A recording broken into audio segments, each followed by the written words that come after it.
When a ruthless gang of outlaws invades the peaceful farm of an aging veteran, they have no idea they've just walked into the kill zone of one of the deadliest Delta Force commanders in military history. Will these trespassers survive the night when they realize the quiet farmer they're threatening has been trained to eliminate enemies with lethal precision? The sound of engines woke me before sunrise. My eyes snapped open in the darkness of my bedroom. 3 trucks, maybe more, rumbling up my long dirt driveway. Nobody visits at this hour unless they're looking for trouble. I slipped out of bed, my bare feet silent on the wooden floor. My body might be older now, but 15 years in Delta Force taught me to move without making a sound.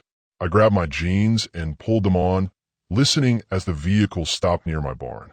Car door slammed. Men's voices carried through the cool morning air. I counted 6, maybe 7 different voices. None of them belonged to anyone I knew. My farmhouse sat on 80 acres of land I'd bought after leaving the military.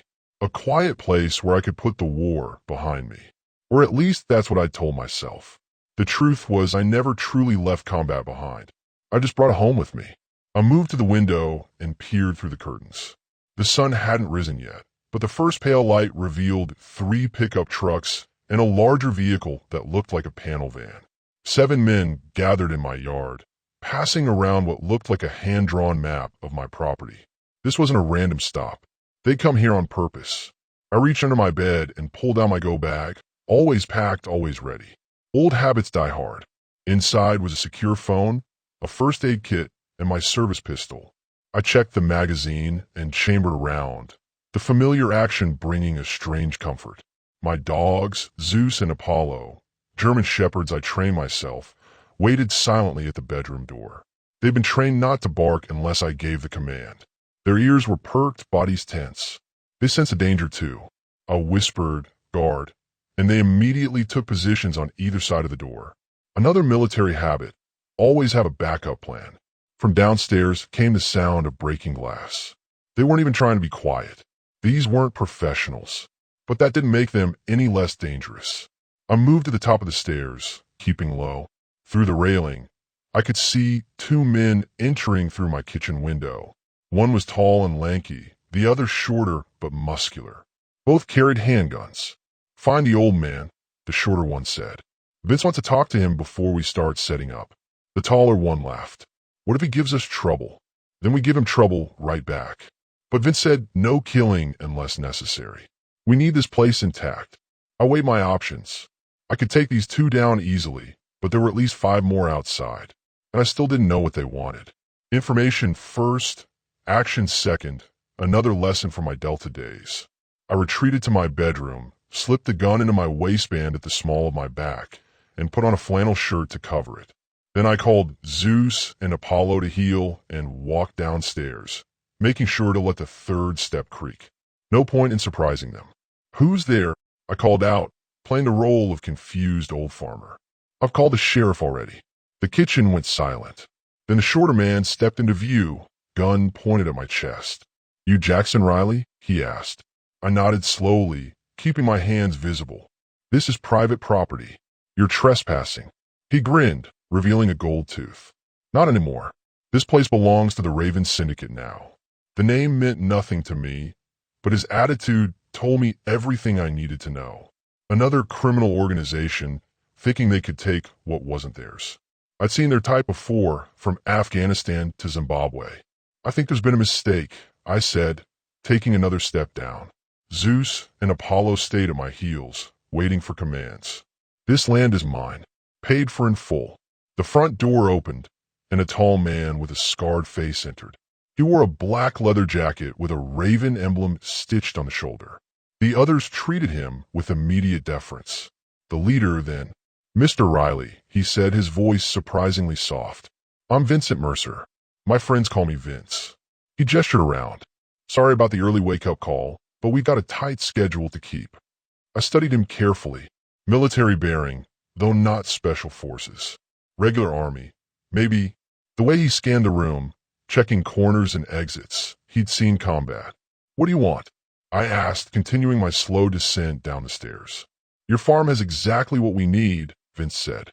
"Remote location, Good sight lines, sturdy buildings. Perfect for our operation. And what operation is that? He smiled. Let's just say we're in the distribution business. We'll be bringing in some product later today. You can stay and help, or you can leave. Your choice. Drug runners. They wanted my farm for a distribution hub, and they weren't giving me a choice, despite Vince's words. I'm not interested, I said firmly. You need to leave. Now. Vince sighed as if disappointed. Wrong answer, old-timer. He nodded to the man beside him, who raised his gun and fired. The bullet hit the wall beside my head, showering me with splinters. My dogs growled but held position. Next one goes between your eyes, Vince said calmly. Now let's try again. We're using your farm. You can stay alive and helpful, or you can stay dead. Your choice. I felt something shift inside me, a familiar coldness settling in my chest. I'd spent years trying to leave Commander Jackson, Riley behind, to be just a farmer. But these men had no idea who they were threatening, no idea what I was capable of. I looked at Vince, allowing him to see just a glimpse of the real me. You've made a mistake coming here. He laughed. I don't think so. Cruz, Diesel, search the house. Tanner, check the barn. The rest of you, start unloading the equipment. As they moved to follow his orders, I noticed a small detail I'd missed before. On Vince's wrist was a tattoo. Not the Raven symbol, but military coordinates. Familiar ones. Kandahar province. Maybe this wasn't as random as I thought. Maybe they knew exactly who I was. And if that was true, what else did they know about me? The sun crept above the horizon as Vince's men spread throughout my property. Two stayed with me in the kitchen, guns trained on my chest. I sat at my table, hands flat on the wood, looking like a cooperative old man. Inside, I was mapping out every possible scenario, every exit route, every weapon within reach. Cruz, the tall, lanky one, returned from upstairs. Nothing unusual up there, boss. Just typical old man stuff. I hid my smile. He'd missed the false bottom in my closet, the weapons cache in the bathroom vent, the secure satellite phone taped under my dresser. Amateurs. Vince straddled the chair across from me, his scarred face thoughtful. You know, Riley, most people will be panicking right now. I'm not most people, I replied, keeping my voice steady. No, you're not, he agreed. Retired, living alone on a farm. No wife, no family visiting. Perfect isolation. The way he said it made me think he'd been watching me, studying my routines. This wasn't a random target after all. What do you really want? I asked.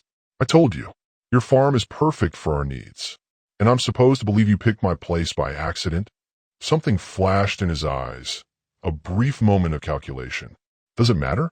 You're in no position to ask questions. A younger man burst through the door, excitement on his face. Vince, you got to see what I found in the barn. Vince frowned at the interruption. What is it, Tanner? There's a hidden room behind the back wall, locked up tight. And check this out. He held up a small metal object. My heart sank. It was a challenge coin from my old unit, stamped with the Delta Force insignia. I dropped it last week while I was repairing a tractor. Careless mistake. Vince took the coin, examined it, then looked at me with new interest. Military man, huh? What branch? Army, I said simply. No point lying about what they'd already discovered. Rank, just a sergeant. Nothing special. Vince tossed the coin onto the table. Funny, I've never seen just a sergeant with a Delta Force coin. I shrugged. Found it at a pawn shop. Thought it looked cool. Vince didn't believe me. I could see it in his eyes. But he played along. Diesel, go help Tanner break into that room in the barn. Cruz, get the satellite systems set up. We need to be operational by noon. As I left, I noticed something I'd missed before. Cruz was wearing a communication earpiece. Not just any earpiece, but military grade. The kind used by special operations teams. These weren't ordinary drug runners. You were military too, I said to Vince, not asking a question, but stating a fact. He nodded. 82nd Airborne. 2 tours in Afghanistan, 1 in Iraq. Honorable discharge? His face hardened. Not exactly. I understood then. He was one of those good soldiers who came home broken, then turned their skills to crime when the system failed them. I'd seen it happen too many times. Whatever you're planning, I said quietly, it's not too late to walk away. Vince laughed. Always the hero, aren't you, Riley? Trying to save even the bad guys. The way he said it raised the hairs on my neck. He knew me. Not just my name, but my reputation. This wasn't adding up. Outside, I heard more vehicles arriving. Through the window, I saw 2 more trucks pulling up, men unloading heavy equipment. Some kind of electronic gear, communications equipment. This wasn't a simple drug operation. You're not drug runners, I said. Vince smiled. Finally catching up, old man? No, we're not. The Raven Syndicate is much more ambitious. A massive man entered the kitchen, his arms covered in tattoos. Perimeter secure, boss. No neighbors for miles, just like you said. But that wasn't true. My nearest neighbor, Sarah, lived just over the hill. Her house wasn't visible from mine, but it was less than a mile away. They hadn't done their research properly. That was a mistake I could use. Good work, Hector, Vince said. Take Riley here to the barn. Let's see what he knows about that hidden room. Hector yanked me to my feet. I let him manhandle me, playing the cooperative prisoner. My dogs growled, but stayed in place as I trained them. Call off your mutts, Hector growled, pressing a gun to my head. I whistled once, and Zeus and Apollo retreated to their corner beds. They'd stay there until I called them. Another advantage these men didn't know about. As Hector pushed me toward the door, I glanced at my kitchen counter. The third cabinet from the left had a false bottom. Inside was a panic button that would alert my old team, men who'd promised to come running if I ever needed them. Men who lived less than 30 minutes away. I needed to get back to that button. Outside, the farm was transforming. Men were setting up satellite equipment, surveillance cameras, weapon caches. This was a military operation, not a criminal one. Impressive setup, I said as Hector marched me toward the barn. What's the mission? He grunted, shoving me forward. Shut up and walk. In the barn, Tanner and Diesel were trying to break into my hidden room. They'd found the door but couldn't get past the lock, a reinforced steel door that would take more than brute force to open. Your boyfriend's here, Tanner joked as we entered. Diesel turned, wiping sweat from his brow. We can't get in, boss. It's some kind of military-grade lock. Vince had followed us in. He pulled out a pistol and pointed it at my knee. Open it. I looked at the door, then back at him. I can't. Lost the key years ago. The lie came easily. The key was actually on a chain around my neck, hidden under my shirt. But what they didn't know was that the room wasn't just a storage space. It was a panic room, and inside was enough firepower to take down everyone on my property. I don't believe you, Vince said, his finger tightening on the trigger. Believe what you want, I replied, but shooting me won't open that door. Vince stared at me for a long moment, then lowered his gun. Fine. Diesel, get the explosives. We'll blow it open. My heart raced. If they used explosives, they might damage the weapons inside. But more importantly, they'd reveal my biggest secret. That Jackson Riley wasn't just any Delta Force operator. I was the commander of the most decorated unit in recent history. A unit that had made powerful enemies. Enemies like the Raven Syndicate. Suddenly, it all made sense. The way Vince talked, the military precision of this operation. This wasn't about using my farm. This was about me. You knew who I was all along, I said quietly, so only Vince could hear. This isn't about my farm. It's about what happened in Kandahar. Vince's eyes narrowed. Maybe you're not as slow as you look, Commander Riley. The use of my rank confirmed it.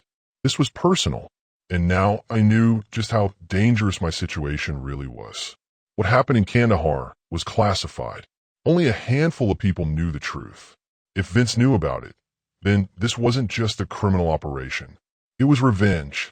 The explosion rocked the barn, sending dust and splinters flying everywhere. My ears rang as smoke filled the air. I braced for it, but Vince and his men hadn't expected the force of the blast. They were thrown off balance, coughing and cursing. Through the haze, I could see my hidden room was now exposed. The steel door hung from one hinge, revealing what was inside. But it wasn't weapons they saw. It was photographs. Hundreds of them, covering the walls. My old team. The missions. The faces of men who'd trusted me with their lives. What the hell? Diesel muttered, stepping forward to look. I used their confusion, twisting free from Hector's grip and driving my elbow into his stomach. He doubled over, and I grabbed his gun, but before I could use it, Vince had his weapon pointed at my head. Don't, he warned. You're outnumbered and outgunned. I froze, weighing my options. 6 armed men. No clear exit. My dogs were still in the house. I lowered the gun slowly. Smart move, Vince said, nodding to Tanner, who wrenched the weapon from my hand. Seems you haven't lost all your tactical sense, Commander. He emphasized my rank, making it clear he knew exactly who I was dealing with. But there was something in his eyes I couldn't quite read. Not just hatred, something deeper. You've gone to a lot of trouble to find me, I said, watching as Cruz and Diesel entered the hidden room. Why not just put a bullet in my head and be done with it?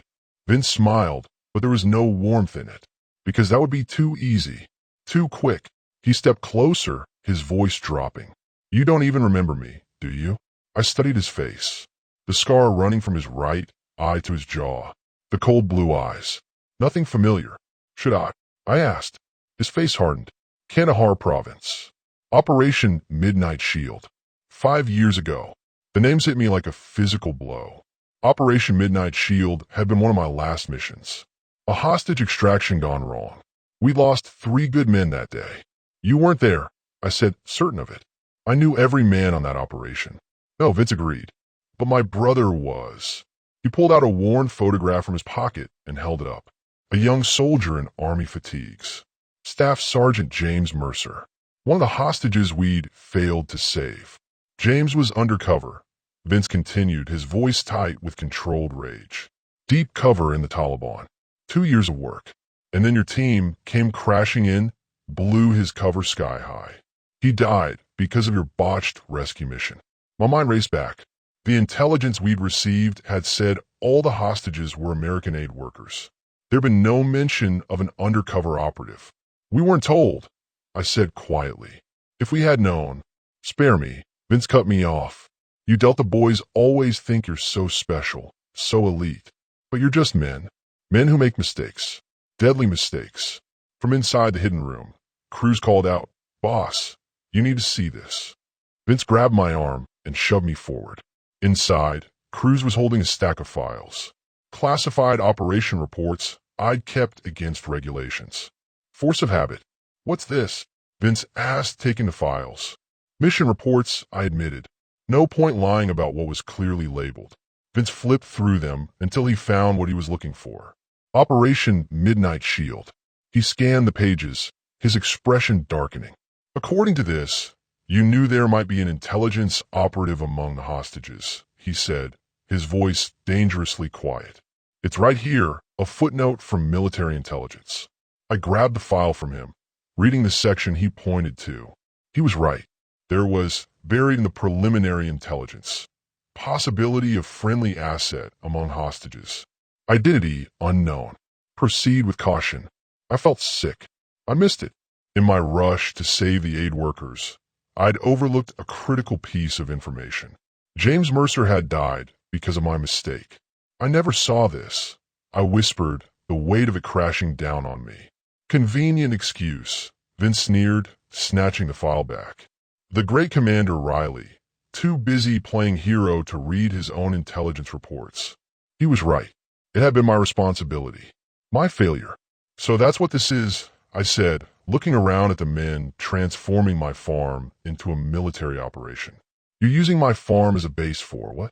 Killing me wouldn't be enough? Vince chuckled. Oh, you'll die, Commander. But first, you're going to help us. Help you do what?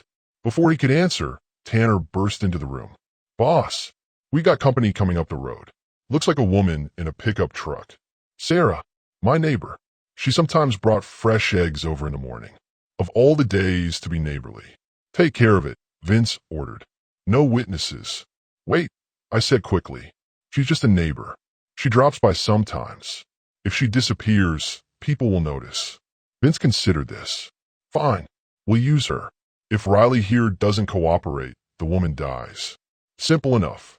He turned to me, his expression cold. You're going to act normal. Tell her everything's fine. Send her away. One wrong word, one signal, and Diesel puts a bullet in her head. Understood. I nodded, my mind already calculating. Sarah was ex-military herself. Army intelligence. She'd recognized something was wrong. I just needed to give her the right signal.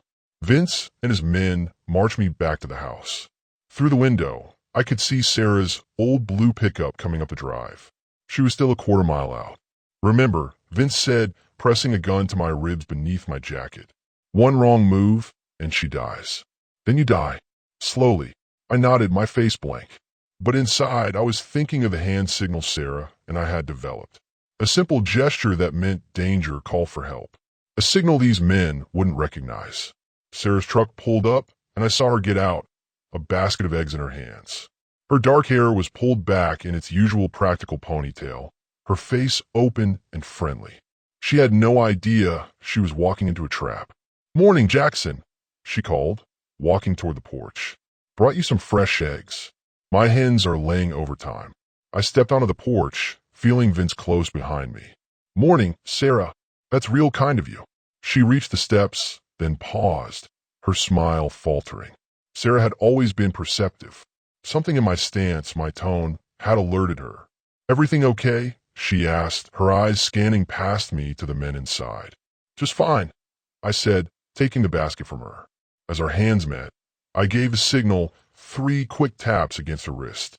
Her eyes widened slightly, but her smile never faltered. "Well, I can't stay," she said smoothly. "Got a million chores waiting. You enjoy those eggs now." She turned to go, moving with deliberate casualness. I watched her drive away, hoping she understood, hoping she'd make the call. "Good job," Vince said when she was gone. "Maybe you'll live through this after all." But as he spoke, I noticed something that turned my blood cold. On Sarah's dashboard had been a newspaper. Today's date clearly visible. May 16th, 2025. Exactly 5 years to the day since Operation Midnight Shield. Since James Mercer died. This wasn't just about revenge. Whatever Vince was planning, today was the day it would happen. And I was the key to his plan. I sat at my kitchen table, hands zip-tied to the chair arms, watching as Vince's men transformed my home into a command center. They'd set up computers, communications equipment, and weapons throughout the house. This was no simple revenge plot. This was something bigger. Vince stood by the window, talking quietly into his satellite phone. "Asset is secured." "Yes, exactly as planned. We'll be ready at 1500 hours. My military instincts were screaming. 1500 hours, 3 p.m. Something was happening then. Something that required my farm, my presence, and a small army of well-equipped men. Cruz approached, carrying a laptop. He set it in front of me, the screen showing a secure video call loading. "Boss wants you to talk to someone," he said, adjusting the screen. The call connected, and I found myself looking at a face I hadn't seen in years. Colonel Victor Hargrove, my former commanding officer. The man who'd sent my team on Operation Midnight Shield. "Hello, Jackson," Hargrove said, his voice exactly as I remembered it. Cold, calculating. "You're looking well for a dead man." I kept my face expressionless. "What's going on, Colonel? You working with these criminals now?" Hargrove smiled thinly. "Criminal is such a subjective term. I prefer to think of us as freelance operatives. The private sector pays much better than the government." The pieces started falling into place. Hargrove had gone off the grid 3 years ago. Rumors had circulated about corruption, selling classified intelligence. I'd never believed them. Until now. So, the Raven Syndicate. I began. My organization, Hargrove confirmed. Built from the ground up with specially selected operatives. Men and women who understand that patriotism doesn't pay the bills. "And what do you want from me?" I asked, though I was beginning to suspect the answer. Hargrove leaned closer to the camera. "Access codes, Jackson, to Operation Blacklight." My blood ran cold. Operation Blacklight was the most classified program I'd ever been involved with. A network of sleeper agents embedded in hostile nations around the world. If those codes fell into the wrong hands, dozens of undercover operatives would be exposed. Many would die. "Those codes expired when I retired." I lied smoothly. "They're useless now." Hargrove's smile widened. "We both know that's not true. Blacklight was designed to be compartmentalized. Each commander has permanent access to their cell of agents. Your codes are still active." We checked. I kept my face neutral, but inside my mind was racing. He was right. My access codes were still valid, a design flaw in the system I'd argued against but been overruled on. I've been given lifetime access to protect my agents if something went wrong. Why now? I asked. Why wait 5 years to come after me? We weren't waiting, Vince cut in, moving into view of the camera. We were building, creating the perfect organization. And today, all the pieces are finally in place. Today, I repeated, thinking again of the date. May 16th, Operation Midnight Shield.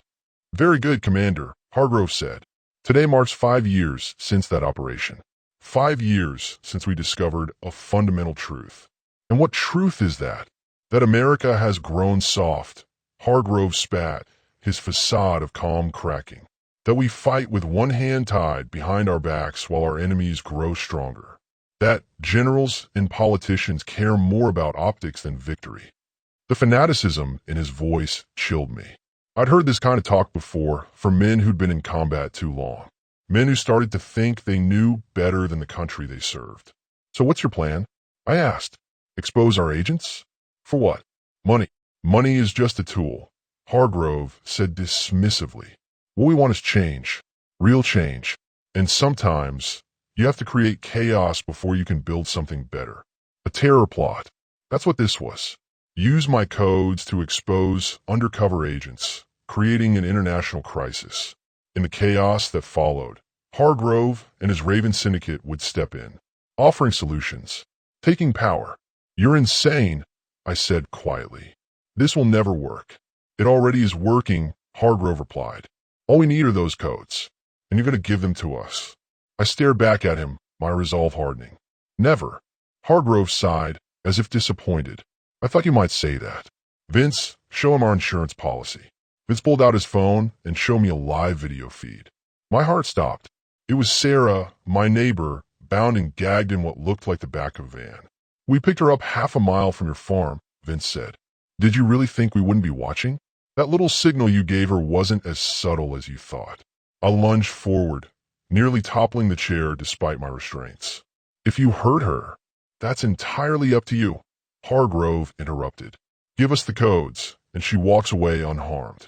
Refuse, and Vince gets to practice his interrogation techniques. He learned from the best in Afghanistan. The trap was perfect. They'd used my history, my guilt over James Mercer, and now they were using Sarah. An innocent caught in a web I'd created. I need time to think, I said, playing for time. Sarah was tough, but she was still a civilian. And if my guess was right, Hargrove's plan was scheduled for 3 p.m. I had just over 5 hours to stop it. You have 1 hour, Hargrove said coldly. Not a minute more. The screen went black, and Vince closed the laptop. 1 hour to decide if your precious principles are worth that woman's life, he said, leaning close. For what it's worth, I hope you refuse. I owe you pain for what happened to my brother. He walked away, leaving me alone at the table. The house bustled with activity as his men continued their preparations. They'd made one critical mistake, though. They'd left my dogs alive, thinking them ordinary pets. Zeus and Apollo were still in their corner beds, watching and waiting for my command. And if Sarah had understood my signal before she was captured, help might already be on the way. My old team, men who'd sworn to come if I ever needed them, lived less than 30 minutes away. The question was whether they'd get here in time. I tested my restraints subtly. The zip ties were tight, cutting into my wrists. No chance of slipping them. I'd need another way out. My eyes fell on a kitchen drawer just a few feet away. Inside was a knife sharp enough to cut through the plastic ties. If I could just reach it. But more importantly, I needed a plan. Even if I freed myself, I was outnumbered. And now they had Sarah. Any move I made would put her in danger. Unless I could convince them I was cooperating. Give them fake codes that would seem legitimate at first. Buy enough time for help to arrive, or to find a way to free Sarah. As I considered my options, Diesel walked into the kitchen. The youngest of Vince's crew, he couldn't have been more than 25. He poured himself a cup of coffee, then looked at me with curiosity. Is it true? He asked quietly, checking to make sure no one else was listening. That you were Delta Force? I nodded slowly, studying him. Why? Thinking of enlisting. He snorted. Too late for that. Dishonorable discharge. Got caught selling military equipment on the black market. And now you work for Vince. It's a job, he said with a shrug. Better than flipping burgers. I saw an opening. A potential weak link. You know what they're planning, right? This isn't just about me. They're going to expose undercover agents. People will die. Good people. Doubt flickered across his face. I just do what I'm told. The politics isn't my business. It becomes your business when you're aiding a terror plot. I pressed. That's what this is, Diesel. And the punishment for terrorism is a lot worse than selling stolen equipment. He glanced toward the door nervously. Shut up, old man. You don't know what you're talking about. But I could see I'd rattled him. He wasn't a true believer like Vince. Just a young criminal in over his head. Before I could push further, Cruz entered the room. Boss wants the prisoner in the barn, he told Diesel. Time to turn up the heat. Diesel nodded, setting down his coffee. As Cruz cut my zip ties and hauled me to my feet, I caught Diesel's I won last time. The seed of doubt had been planted. Whether it would grow in time was another question entirely. As they marched me toward the barn, I saw the shadows lengthening across my farm. The clock was ticking. Hargrove's plan was moving forward, and I was running out of options. Blood trickled down my face as Vince landed another punch. My head snapped back, vision blurring. We were in the barn now, away from the busy command center the house had become. Just me, Vince, Cruz, and Diesel.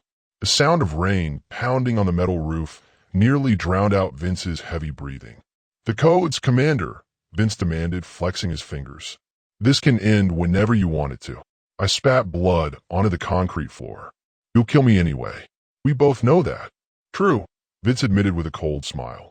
But I can make it quick and painless, or slow and agonizing. Your choice. A sudden crash of thunder shook the barn. The spring storm was getting worse. Through the open barn door, I could see sheets of rain turning my farmyard into mud. Perfect weather for what I had in mind. What about Sarah? I asked, buying time. You let her go, and maybe we can talk about those codes. Vince laughed. You're not in a position to negotiate. But if it makes you feel better, Hargrove's a man of his word. Give us what we want, and the woman lives. I didn't believe him for a second. Sarah had seen their faces. They'd never let her go, but needed to keep Vince talking, keep him focused on me. 40 minutes left, Cruz announced, checking his watch. Hargrove's going to call back soon. Vince nodded.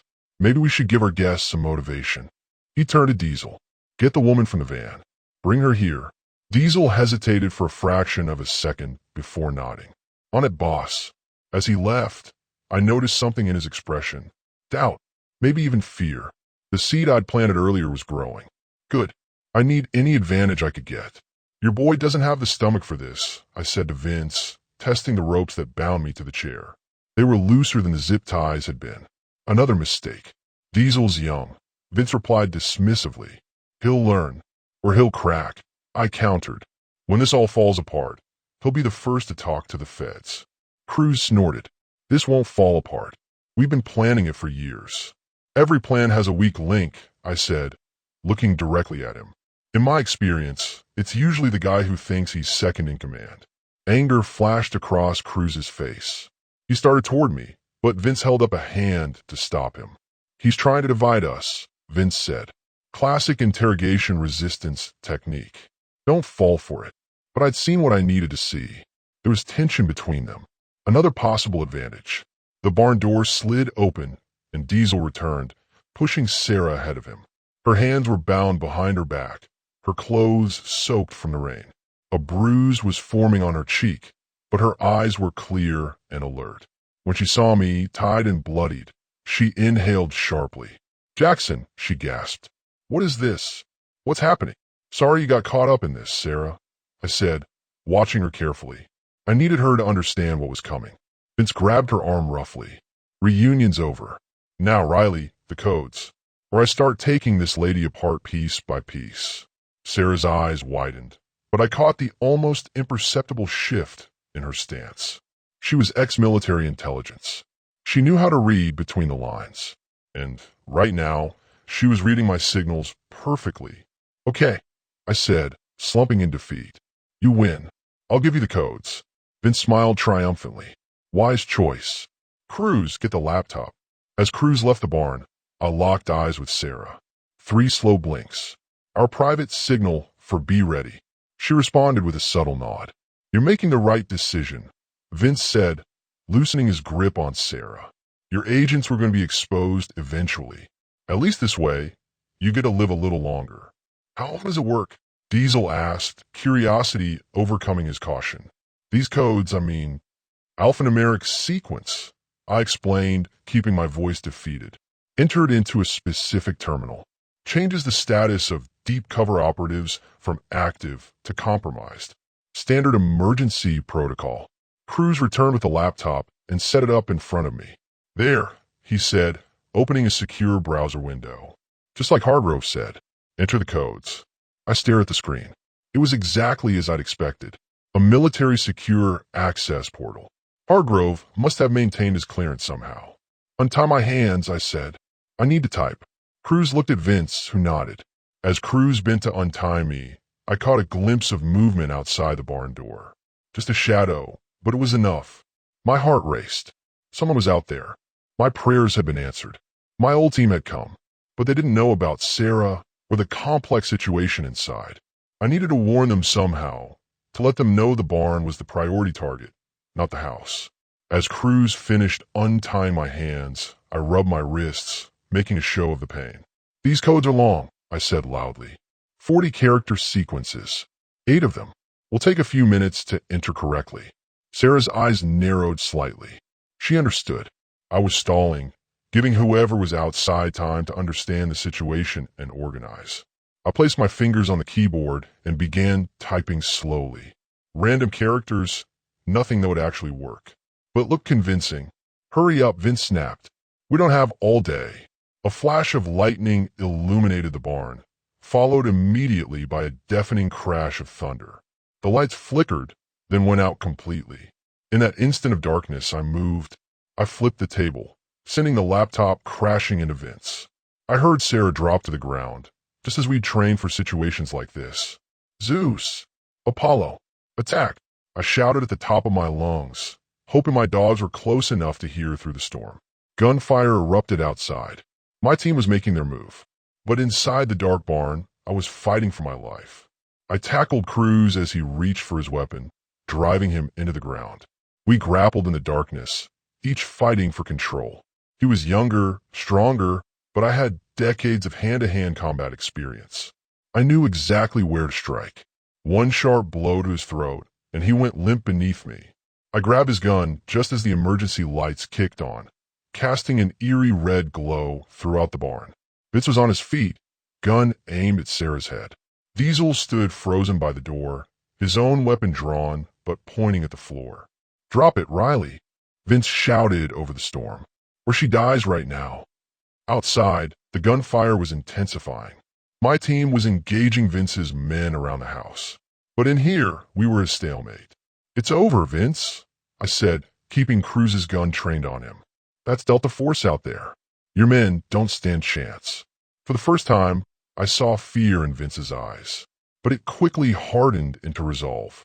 Then we all die here, starting with her. His finger tightened on the trigger.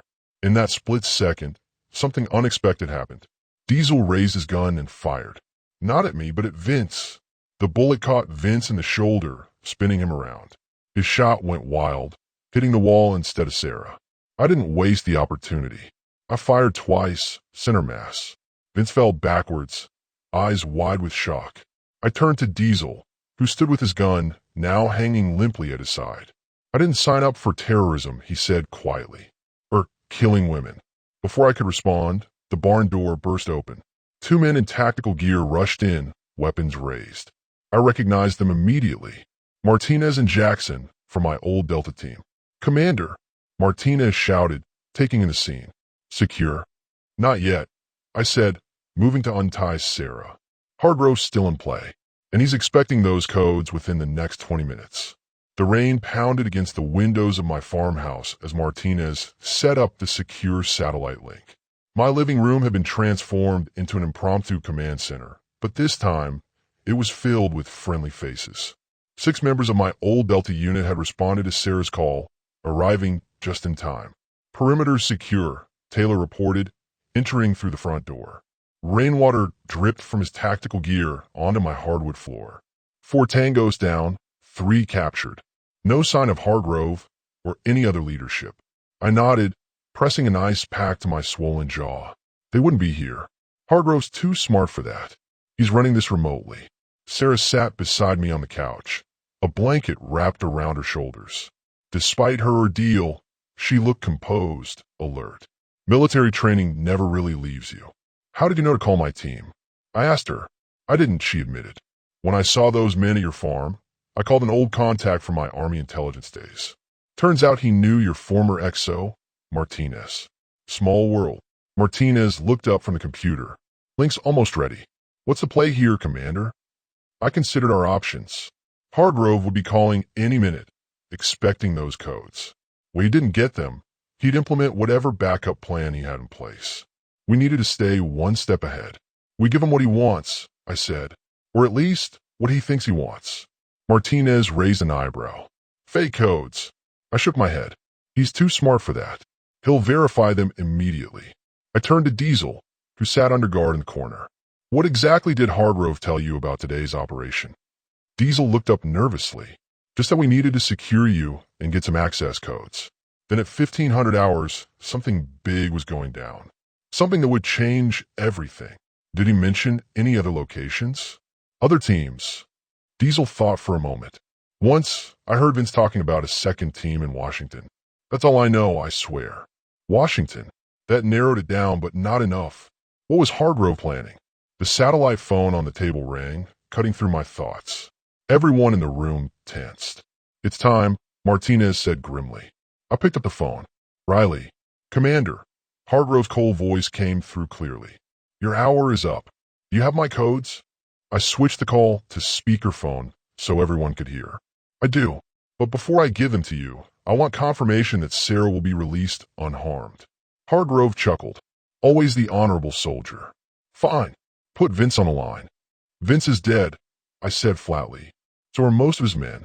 My old team paid us a visit. A long pause. I could almost hear Hargrove recalculating. Unfortunate, he finally said, but not unexpected. Vince's vendetta made him sloppy. But it doesn't change your situation, Jackson. You will still give me those codes, or other innocent people will die. What people? I demanded. What are you planning, Victor? Insurance policies, Hargrove replied cryptically. Contingencies. I've learned from my military career to always have multiple angles of attack. You have 5 minutes to transmit those codes, or blood will be on your hands. The line went dead. I looked around at my team, all watching me intently. He's bluffing, Taylor suggested. Martinez shook his head. No, that's not Hargrove's style. If he says he has contingencies, he does. Washington, I murmured, thinking aloud. Today's date. 5 years since Operation Midnight Shield. I stood up suddenly. The memorial service. Sarah looked confused. What memorial service? 5 years ago today, we lost 3 men in Operation Midnight Shield. I explained, pacing despite my injuries. Every year, there's a memorial service at Arlington. For the families. Martinez's eyes widened in understanding. And today's the 5-year anniversary. It will be bigger, special, with high-ranking officials present, I continued. Maybe even the Secretary of Defense. The perfect target for a man who thinks America has gone soft on its enemies. I turned to Sarah. Your intelligence contacts. Can you get us information on security for today's events at Arlington? She was already reaching for her phone. On it, the satellite phone rang again. I answered immediately. For minutes, Commander, Hargrove said without preamble. I need proof that your contingencies are real, I countered. Or no codes. A pause. Check your email. Martinez typed rapidly on the laptop. Got it. Video file. He opened it, and we all crowded around to see. The footage showed a crowded memorial service at Arlington National Cemetery. The angle suggested a hidden camera. In the frame were several high-ranking military officials, family members of fallen soldiers, and, at the podium, the Secretary of Defense. The camera then panned down to show a device hidden beneath a seat. A bomb. Oh my God, Sarah whispered. 3 minutes, Commander, Hargrove said coldly. The codes, or that bomb detonates. My mind raced. If I gave him the real codes, dozens of undercover operatives would be compromised. Many would die. If I refused, everyone at that memorial service would die, including families of my fallen comrades. I need to verify this is live footage, I said, stalling. Show me something that proves this is happening right now. Always the suspicious one, Hargrove sighed. Very well. A moment later, another video came through. Same location, but now the camera zoomed in on a newspaper being held by an attendee. Today's date clearly visible. 2 minutes, Hargrove reminded me. I muted the phone and turned to my team. Options. Give him fake codes, Taylor suggested again. He'll know immediately, Martinez countered. And detonate the bomb. My contact says security at Arlington is already on high alert, Sarah reported, covering her phone. There was a threat called in this morning. They're doing sweeps, but the service is still proceeding. 1 minute, Commander. Hargrove's voice came through the speaker. I unmuted the phone. I'm sending the codes now, I said, nodding to Martinez to type what I dictated. Alpha Tango 947 Zulu. I recited a sequence of characters from memory. Not the real blacklight codes, but something that would look legitimate to Hargrove systems. A trace program embedded in the military security protocols. It would give us Hargrove's location within minutes. Codes received, Hargrove confirmed. Now we'll see if you've played fair, Commander. The bomb, I reminded him. Disarm it. Now. Patience, Hargrove replied smoothly. First, we verify your codes. My heart pounded as we waited. If Hargrove saw through my deception too quickly, everyone at that service would die. If the trace program worked as designed, we'd have a chance to stop him before he realized the codes were fake. Interesting, Hargrove finally said. The system is accepting your input. Preliminary validation looks good. I exhaled slowly, careful not to show relief. The trace program was working. Now about that bomb, I pressed. A man of honor after all, Hargrove said, almost sounding impressed. Very well. Another video feed appeared on the laptop. The same hidden camera, but now showing someone, presumably one of Hargrove's men, discreetly removing the device from under the seat. Satisfied? Hargrove asked. Not until everyone at that service is safe, I replied firmly. They will be. I'm not a monster, Jackson. Just a realist. Sometimes hard choices must be made for the greater good. Martinez caught my attention, holding up the laptop screen so only I could see it. A message from Military Cyber Command. Trace successful. Location identified. Strike team dispatched. I allowed myself a small smile. You know what your problem is, Victor? You always underestimated my team. What are you talking about? Hargrove's voice held the first hint of uncertainty. Those codes I gave you, they're a trace program. Special forces are probably kicking in your door right about now. A long silence. Then, you're bluffing. Am I? You taught me yourself. Always have a contingency plan. The sound of distant shouting came through the phone, followed by what could only be gunfire. This isn't over, Jackson, Hargrove hissed. Those agents of yours? They're still compromised. I sent the kill orders before you even called. My blood ran cold. You're lying. Am I? Check your secure networks. The damage is already done. The line went dead. I looked up at Martinez, who was already accessing the blacklight system through his secure terminal. He's bluffing, Martinez said after a moment. System shows all agents still secure. Relief washed over me. Give me General Hadley at command. We need to make sure that bomb at Arlington is really disarmed.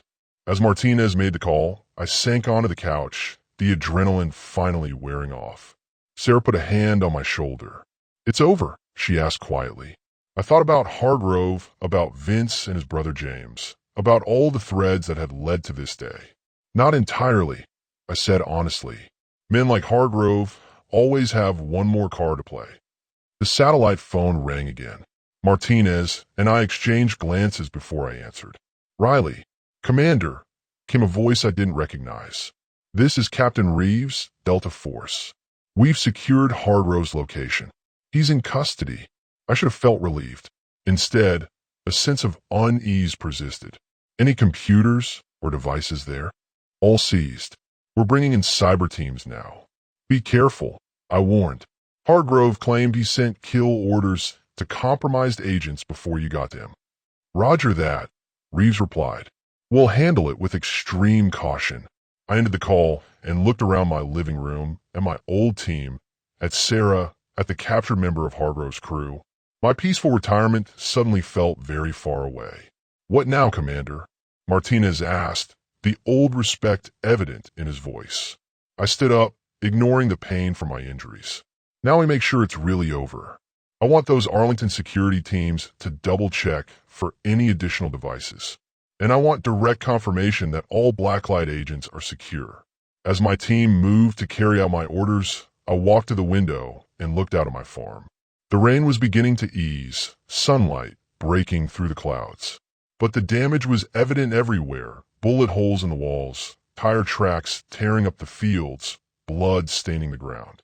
This place had been my refuge, my attempt at a quiet life after years of war. Now it had become a battlefield again. Because of me, because of secrets I had kept and a past that refused to stay buried. Sarah joined me at the window. "You can rebuild," she said softly, "when this is all over." I nodded, but I wasn't sure I believed it.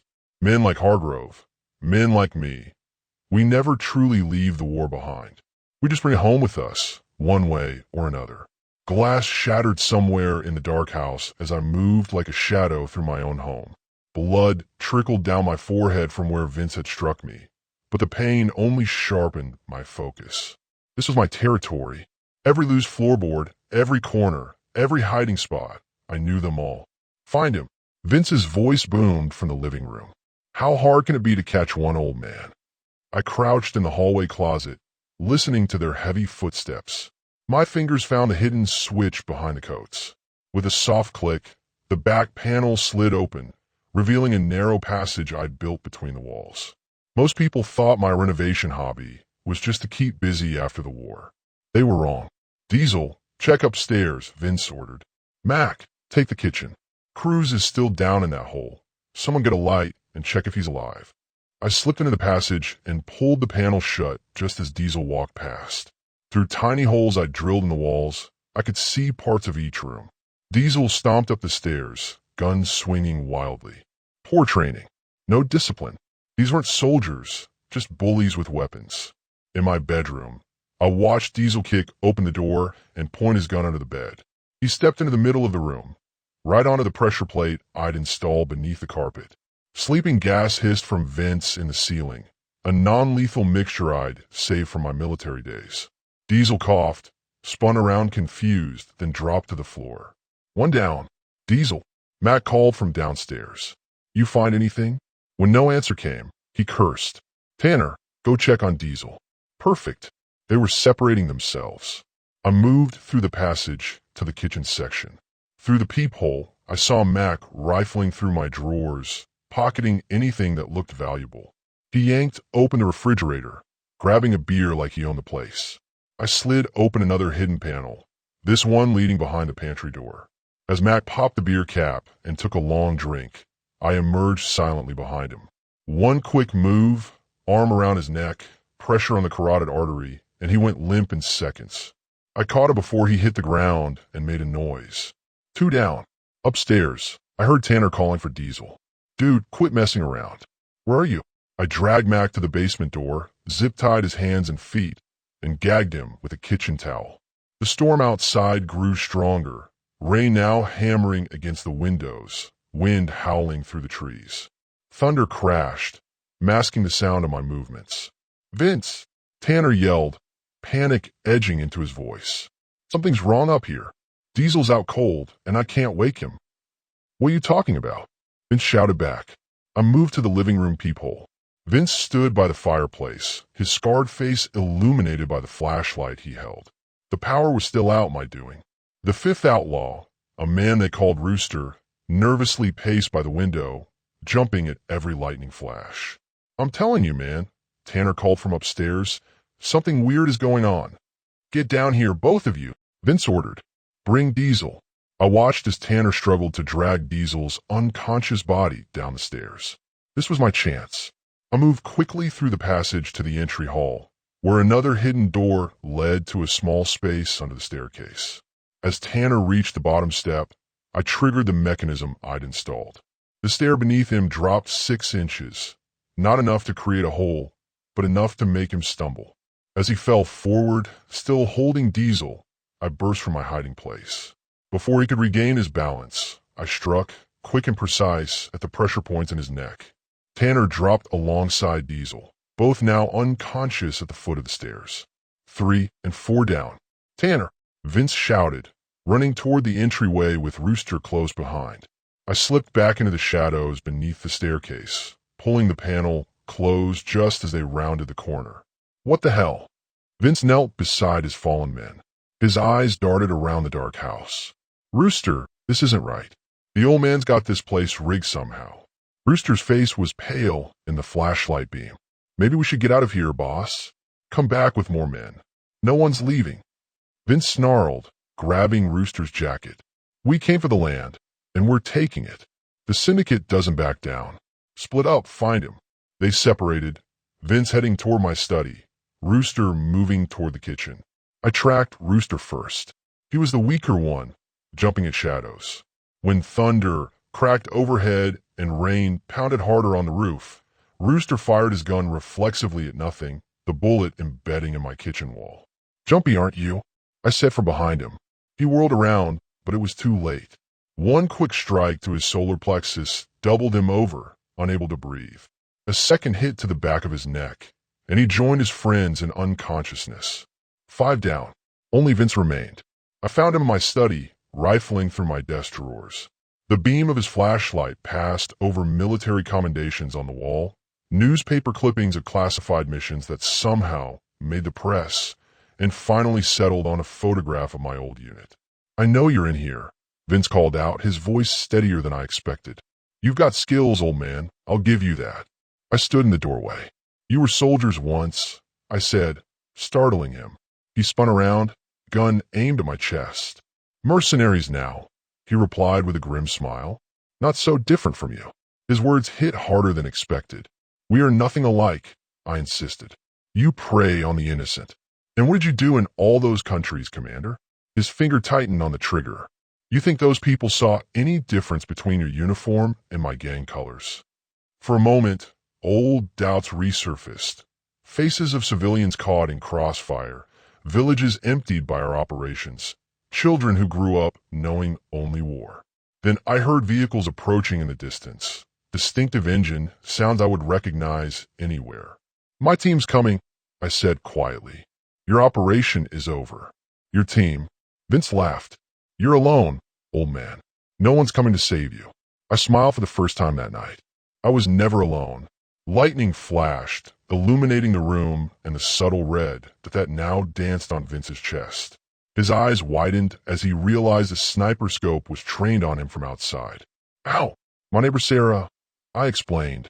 She called them hours ago. I've been keeping you busy until they arrived. Vince lunged forward in desperation, but I was ready. 20 years of combat flooded back into my muscles. I sidestepped his attack, grabbed his gun arm, and in one fluid motion, disarmed him and pinned him to the floor. As headlights swept across the windows and car doors slammed outside, Vince struggled beneath my knee. You're dead, Riley, he growled. The syndicate will burn this place to the ground. I leaned closer. Then I'll have to make sure there's no syndicate left. Sunlight broke through the clouds as the last police car pulled away from my driveway. The storm had passed, leaving behind puddles that reflected the blue and red emergency lights.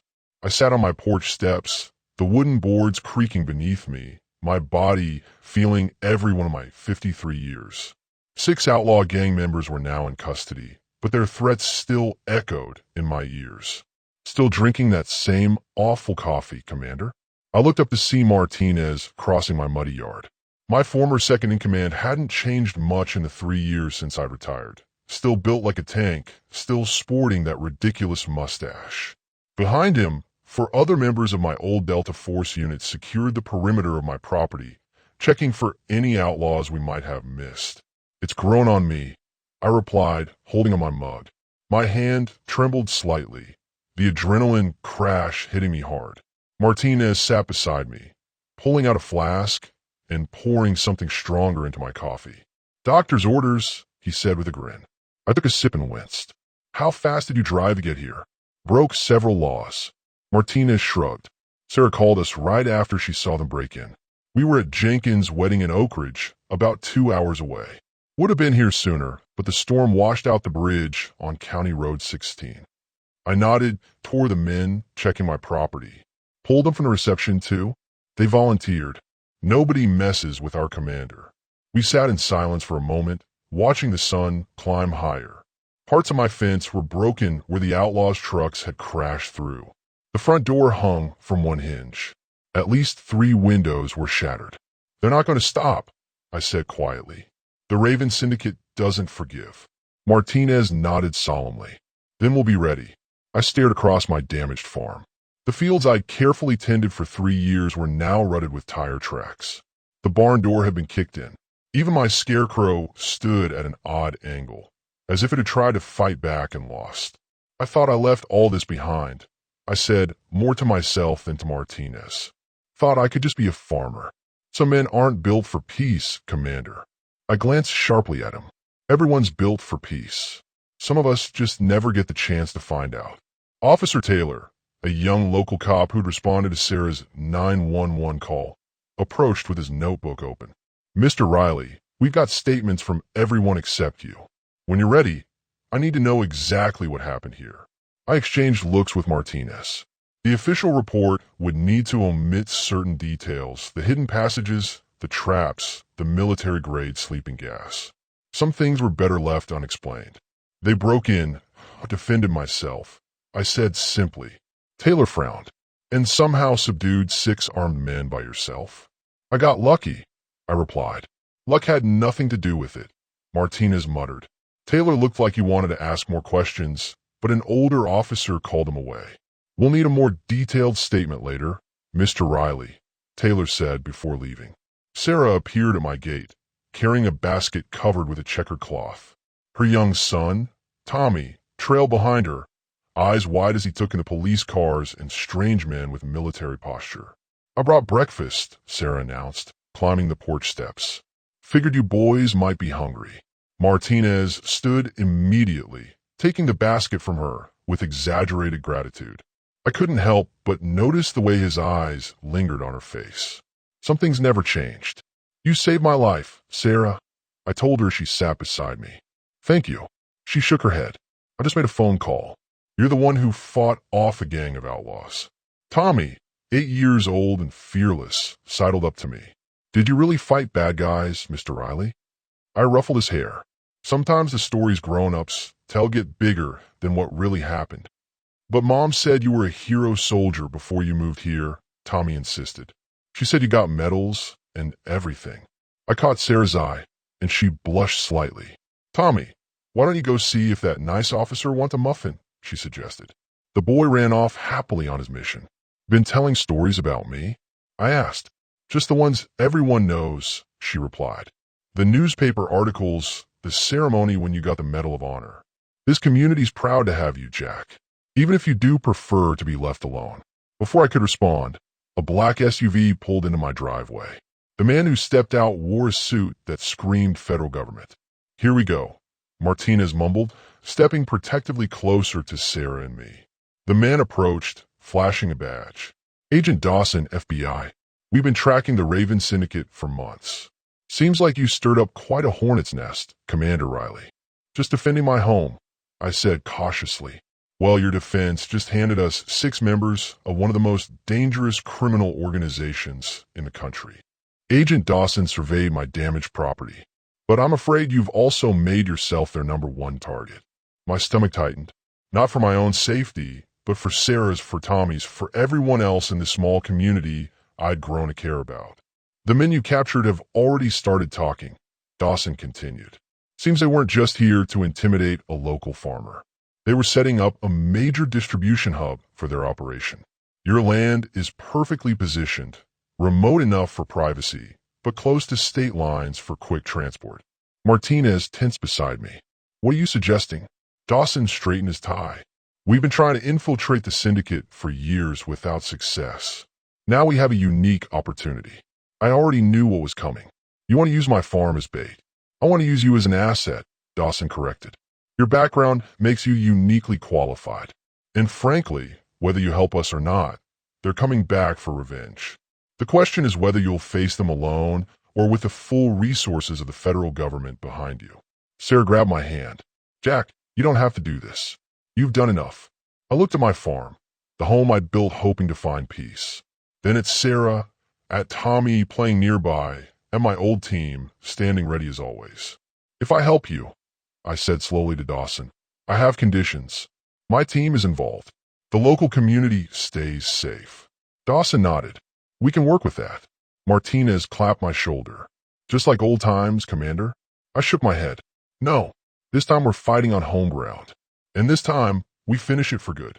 As Sarah squeezed my hand tighter, I realized the truth I'd been avoiding for 3 years. I never really left the war behind. I just brought it home with me. But now, that might be exactly what was needed to keep this community safe. I stood up, feeling the familiar weight of responsibility settle on my shoulders once more. My peaceful retirement would have to wait, but this time I wasn't fighting for some distant political objective. I was fighting for a home worth protecting. Let's get started, I told Dawson. The syndicate thinks they know who I am. It's time to show them they have no idea.